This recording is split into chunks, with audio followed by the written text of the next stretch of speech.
संगम news के इस bulletin में आपका स्वागत है। आज की अहम खबरों के साथ मैं हूं निशा। चलते हैं आज की खबरों के सफर में। प्रयागराज शहर के सलोरी इलाके के छात्रों के लॉज में पुलिस द्वारा बर्बरता का वीडियो सामने आया है। इस वीडियो में पुलिस लॉज के अंदर घुसकर छात्रों के कमरे के शीशे और दरवाजे तोड़ते नजर आ रही है। इतना ही नहीं, दरवाजे टूटने के बाद जो भी छात्र बाहर आ रहे हैं, पुलिस उनकी जमकर पिटाई कर रही है। दरअसल पुलिस इस लॉज में उन छात्रों की तलाश में आई थी जिन्होंने प्रयागराज रेलवे स्टेशन के ट्रैक पर खड़े होकर हंगामा किया था। ये वे छात्र हैं जो रेलवे भर्ती बोर्ड के एनटीपीसी के परीक्षा में हुई धांधली के खिलाफ अपना प्रदर्शन रेलवे ट्रैक पर कर रहे थे, जिसमें पुलिस की उनसे आमने सामने तकरार भी हो गई। इन्हीं छात्रों को खोजने में पुलिस इस लॉज के अंदर आई थी। वीडियो सोशल मीडिया में वायरल होने के बाद एसएसपी प्रयागराज अजय कुमार ने भी पुलिस का पक्ष रखा है। उनका कहना है कि पुलिस उन छात्रों को ढूंढने के लिए अंदर गई थी जिन्होंने पुलिस के ऊपर पथराव किया था और जो पथराव करने के बाद वापस आकर लॉज में छिप रहे थे।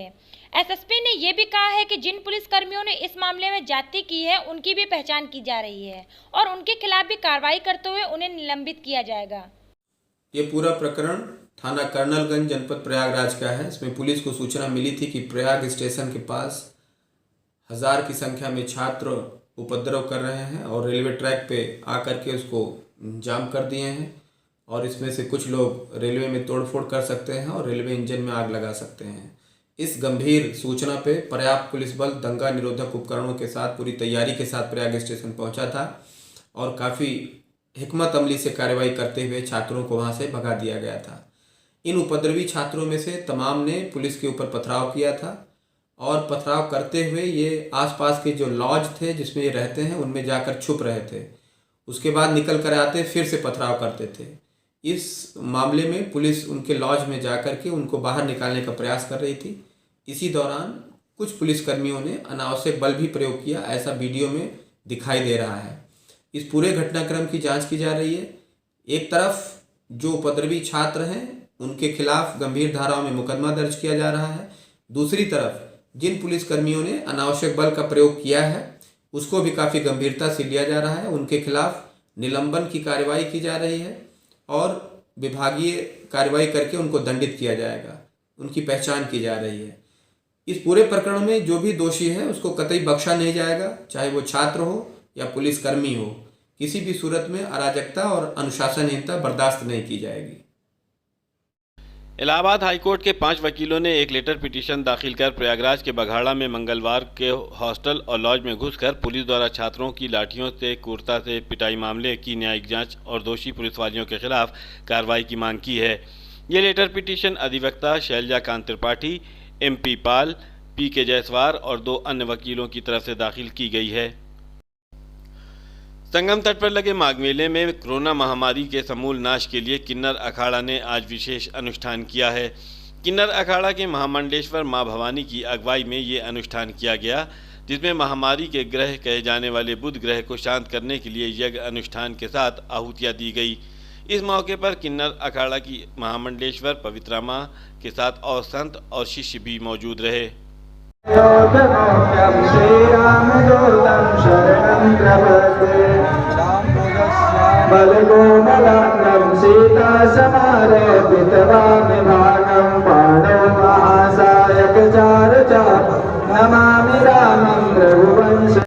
कड़ाके की ठंड के बीच संगम नगरी प्रयागराज में चल रहे माघ मेले में काम करने वाले श्रमिकों को जिला प्रशासन की पहल पर आज जैकेट वितरण किया गया। जैकेट पाकर ठंड में काम कर रहे मजदूरों के चेहरे खिल उठे।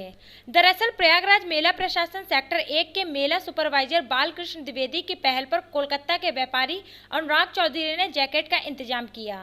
बालकृष्ण द्विवेदी ने बताया, 2019 में प्रयागराज के संगम तट पर हुए कुंभ मेले के दौरान भी अनुराग चौधरी की तरफ से गरीबों के हित के लिए कई कार्य किए गए और जब उन्होंने दोबारा संस्था के लोगों से अनुरोध किया तो वे खुशी खुशी इस कार्य के लिए तैयार हो गए।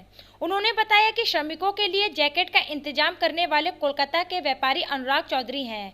उन्होंने ये भी बताया कि जिन श्रमिकों को जैकेट दिया गया है वे मेले में घाटों का निर्माण का काम करते हैं। सैकड़ों की संख्या में ऐसे श्रमिकों में जैकेट का वितरण किया गया। उत्तर प्रदेश सरकार के कैबिनेट मंत्री प्रयागराज शहर दक्षिणी विधानसभा क्षेत्र के विधायक नंदगोपाल नंदी ने आज प्रेस कॉन्फ्रेंस कर अपने विधानसभा क्षेत्र में 5 साल के कार्यकाल में कराए गए विकास कार्यों का लेखा जोखा मीडिया के सामने रखा। और उन्होंने ये भी बताया कि विधायक निधि की पूरी धनराशि खर्च करने के साथ ही उन्होंने 49 करोड़ 98 लाख रुपए का विकास कार्य अपने विधानसभा क्षेत्र में कराए। इस दौरान मेयर अभिलाषा गुप्ता नंदी और गणमान्य जनों की मौजूदगी में मंत्री नंदी पिछले 5 सालों में अपने विधानसभा क्षेत्र में कराए गए विकास कार्यों को दर्शाती पुस्तिका हो रहा विकास है, बढ़ रहा विश्वास है का विमोचन किया। मंत्री नंदी ने कहा कि केंद्र में प्रधानमंत्री नरेंद्र मोदी और यूपी में मुख्यमंत्री योगी आदित्यनाथ के नेतृत्व में यूपी विकास की राह पर तेजी से आगे बढ़ रहा है और उन्होंने ये भी कहा है कि प्रधानमंत्री और मुख्यमंत्री की प्रेरणा से उन्होंने अपने विधानसभा क्षेत्र प्रयागराज शहर दक्षिणी में विकास कार्यों को पूरा कराने में कोई कमी नहीं छोड़ी। नंदी ने कहा है कि 2017 से अब तक उन्होंने अपने विधानसभा क्षेत्र शहर दक्षिणी में कई पार्कों चौराहों को सौंदर्यीकरण कराया। पेंट माई सिटी के तहत सुलाखी चौराहे के समीप स्थित प्राचीन मनोकामना पूर्ति मंदिर के निकट पूरे क्षेत्र को बहुत ही आकर्षक रंगों से सजाया गया और सफाई व्यवस्था पर भी विशेष ध्यान दिया गया। 7,900 घरों में मुख्यमंत्री राहत कोष से 5 करोड़ 29 लाख की राशि मरीजों को उपलब्ध कराई गई। नंदी ने ये भी कहा है कि नंदी सेवा संस्थान के जरिए बेटियों के विवाह में सहायता देने के साथ ही महिलाओं को आत्मनिर्भर बनाने के लिए सिलाई मशीन दिया गया। गरीब परिवार के बच्चों को दीपावली पर मॉल से शॉपिंग कराई गई। विशिष्ट पूजा स्थलों पर विशाल एवं भव्य द्वार का निर्माण कराया गया और उनका ये भी कहना है कि शहर दक्षिणी विधानसभा क्षेत्र में इस समय मतदाताओं की संख्या 4,02,664 तो वहीं मकानों की संख्या 87,263 है। उन्होंने ये भी कहा कि इसमें 63,137 घरों में उनका 1-to-1 सीधा संपर्क है, जहां उनकी तस्वीर लगी है। ये पुस्तिका हमने जारी की है और इस पुस्तिका में पूरा डिटेल जनता चुन कर के भेजती है, तो हमारी जिम्मेदारी बनती है हम उसके दी हुई समस्याओं का समाधान करें, उसके बताए हुए कार्यों को कराएं, उसका संपूर्ण समाधान करें। ये हमने जो हमारी क्षमता थी, जो हम सरकार से यहाँ से विधायक निधि से जो कर पाए, इसका पूरा लेखा जोखा इसमें है। तो मेरी जिम्मेदारी बनती है कि जिस जनमानस ने मुझे जिता करके भेजा है उन सभी को ये चीज़ प्रस्तुत करें। इसीलिए आज हमने प्रेस कॉन्फ्रेंस बुला करके सारी डिटेल में इसमें संक्षिप्त विवरण भी है कि किस किस तरह से कैसे कैसे लोगों की सड़क, नाली, गली, लगभग 50 करोड़ से ज़्यादा रुपए की सड़क, नाली और गली और पार्क सौंदर्यीकरण, ऐसे बहुत सारे कार्य कराए हैं। वो छात्रों का लाठीचार्ज के विषय में आप क्या कहेंगे? छात्रों के लाठीचार्ज के मुद्दे पर हम यही कहेंगे कि कानून का शासन है, कानून के साथ खिलवाड़ करने वाला, चाहे वो पुलिस का अधिकारी हो, चाहे वो समाजवादी पार्टी और कांग्रेस के उकसाए हुए भेड़िए की तरह छिपे हुए दंगाई हों, उनको भी पर्दाफाश करके उनके खिलाफ भी कार्रवाई। 2022 में किस मुद्दे पर चुनाव लड़ना चाहेंगे? 2022 का क्या मुद्दा बताएंगे आप? मुद्दा सबका साथ, सबका विकास और सबका विश्वास। सिर्फ नहीं ये नारा, ये है उद्देश्य हमारा। इसको हमने धरातल पर उतार करके देने का काम किया। आप जाइए, प्रधानमंत्री आवास किसको मिला तो दलित भी बताएंगे, मुस्लिम भी बताएंगे, यादव भी बताएंगे, वैश्य भी बताएंगे, ब्राह्मण भी बताएंगे। तो सभी समाज को सभी लोगों को स्पर्श करने का काम किया है, सभी लोगों को किसी न किसी तरह से छूने का काम किया है। इसलिए सभी लोगों का वोट मिलेगा और भारी बहुमत से जीत करके फिर से सरकार बनाएगी।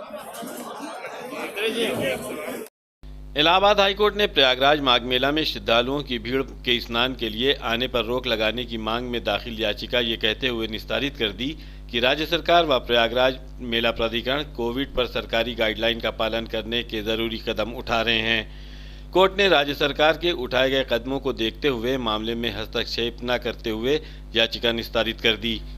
ये आदेश मुख्य न्यायमूर्ति राजेश बिंदल एवं न्यायमूर्ति पीयूष अग्रवाल की खंडपीठ ने उत्कर्ष मिश्र की जनहित याचिका पर दिया है।